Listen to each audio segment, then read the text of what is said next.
सरहद पार से खबर है, इससे पहले कि मैं शेयर करूं, क्लिप रेडी होगा, जरा चलाइएगा।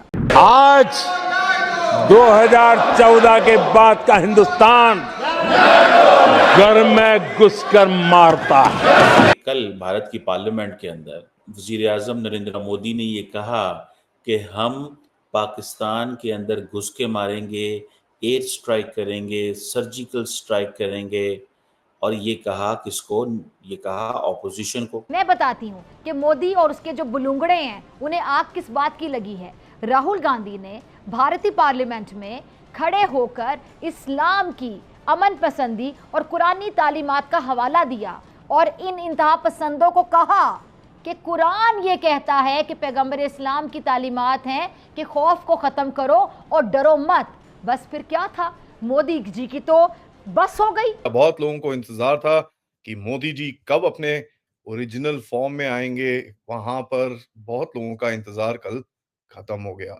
नरेंद्र मोदी साहब की ये स्पीच एक ऐसी तकरीर थी जिसमें इसको ये कहा जा रहा है कि मोदी साहब ने ये बताया है कि उनकी हुकूमत कैसे चलेगी। इंडिया के अंदर जो भी अप्रोच भारत की लीडरशिप अडॉप्ट करती है, उसमें अगर आप देखें तो पाकिस्तान जो है वो एक कंप्लीट साइलेंस है। एक चीज अगर आप मोदी जी के बारे में देखेंगे, वो कभी तक बोलेंगे नहीं, और जब वो बोलते हैं मतलब काम ऑलरेडी शुरू हो चुका है।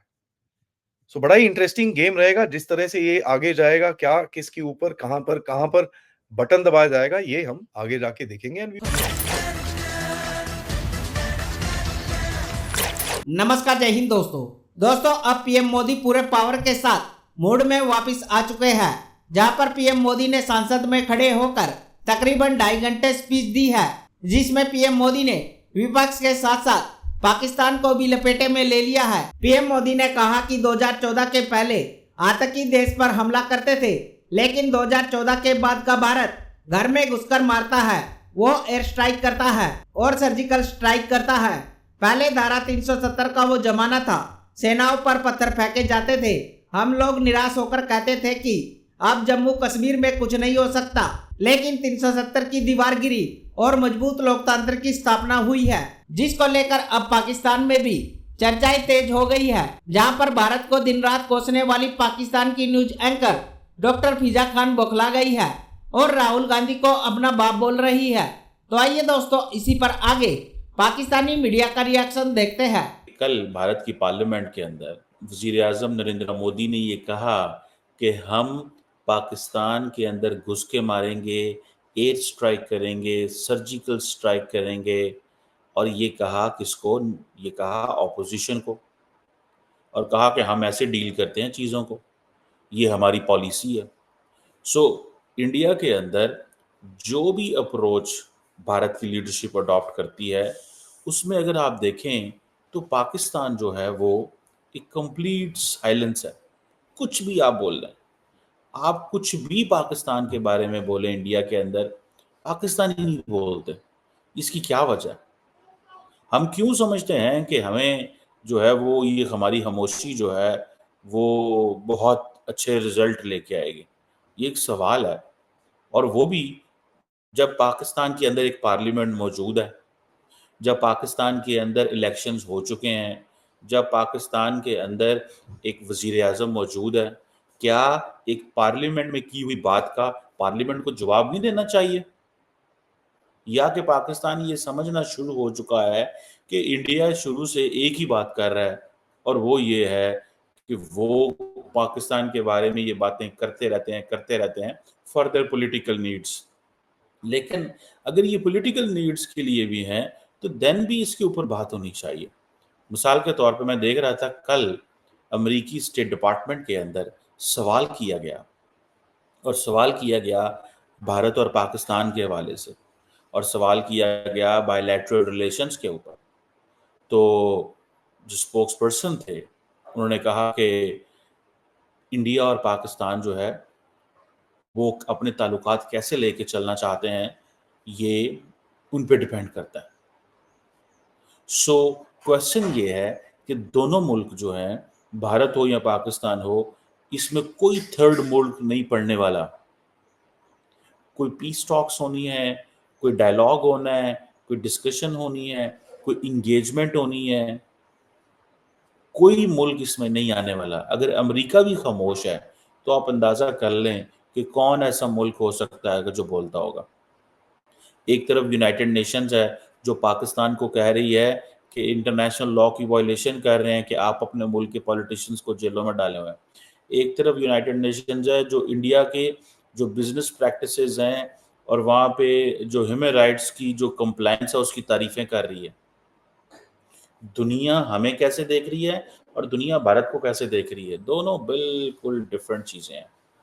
टेररिज्म पे बहुत लोगों ने इल्जाम लगाया कि साहब आप दूसरों के घर में घुस के मार रहे हो। मोदी जी ने तो कल खुले में बोल दिया भाई हम घर में घुस के मारेंगे, और ये चीज पार्लियामेंट में बोली है। ये चीज कोई ऐसे इलेक्शन रैली में नहीं बोली है, ये चीज पार्लियामेंट में बोली है। पार्लियामेंट में जब आप कोई चीज बोलते हो, you are responsibly speaking something. उन्होंने तो यहां तक बोला कि इनके आकाओं को भी हम देख लेंगे और उनको भी घर में घुस के मारेंगे। ठीक है, तो ये चीज तो हम देख ही रहे हैं कि अननोन गनमैन का एक्शन और तेज होगा और किस तरह से जाएगा। और यहां पर मैं बोलना चाहूंगा सीआईए को, यार आप सुन रहे हो, आपकी एक जो टट्टू थी सारा एडम्स करके, उसने काफी कुछ बोला था, $10 मिलियन में भारत ठुकवा रहा है, ये कर रहा है, वो कर रहा है। चलो ठीक है, आप सुन लो, देख लो भारत क्या क्या कर सकता है, क्योंकि ये चीजें अभी और बढ़ेंगी। इसमें निखिल गुप्ता की एक गेम आती है, क्योंकि अगर मोदी सीआईए और इन चीजों से पंगा ले रहे हैं, क्या मोदी के पास निखिल गुप्ता के लिए भी कोई लेवरेज आ गया है जहां पर एक्सचेंज ऑफर कुछ किया जाएगा? देखिए, कुछ लोगों पे सडनली मुकदमे हो रहे हैं, कुछ लोगों पे सडनली चार्जेस टेररिज्म के भी लाए गए हैं, यूएपीए में लाए गए हैं, जहां पर एक ग्लोबल इकोसिस्टम है उसकी थोड़ी हवा निकली है। यहां तक कि उस, क्या बोलूं, उस चीज को एक अवार्ड तक दे दिया गया। तो आपको समझ में आता है दर्द ठीक जगह पे हो रहा है। बहुत लोगों ने पूछा कि साहब भारत ये उसके पीछे क्यों पड़ा है, वो तो 10 साल पुराना केस है, 14 साल पुराना केस है। देखिए, 14 साल पुराना जरूर होगा, लेकिन दर्द जहां पर ज्यादा हो उसके ऊपर हाथ लगाना पड़ता है, तब जाके आपको इफेक्ट मिलेगा।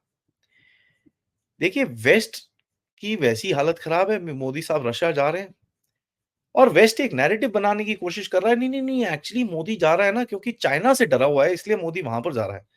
अबे बेवकूफों, हमारे कंधे पे आके तुमने तिब्बत वाले से मिले। तुम्हारे तिब्बत गेम खेलने से पहले हमने तिब्बत का गेम हमने स्टार्ट करा। तुम्हारे कुछ बोलने ना बोलने की बजाय हमने फिलीपींस को हथियार दिए और यहां तक कि हमने उनको डिप्लोमेटिक सपोर्ट भी दिया। तो जरा, अगर हम डरते चाइना से, जिस तरह से कई लोग हमारे पार्लियामेंट में भी बोल रहे थे कि हमारा सोल्जर डरता है, बाकी सब तो ठीक है। चाइना वाला जहां ऑक्सीजन मास्क लगा के बैठता है, उसी के सामने 100 मीटर दूर में हमारे सोल्जर या तो भंगड़ा डालते हैं या वॉलीबॉल खेलते हैं। तो डरता कौन है, ये चीज इनको कभी एलएसी जाके अपने आप परखनी चाहिए। अकल आ जाएगी।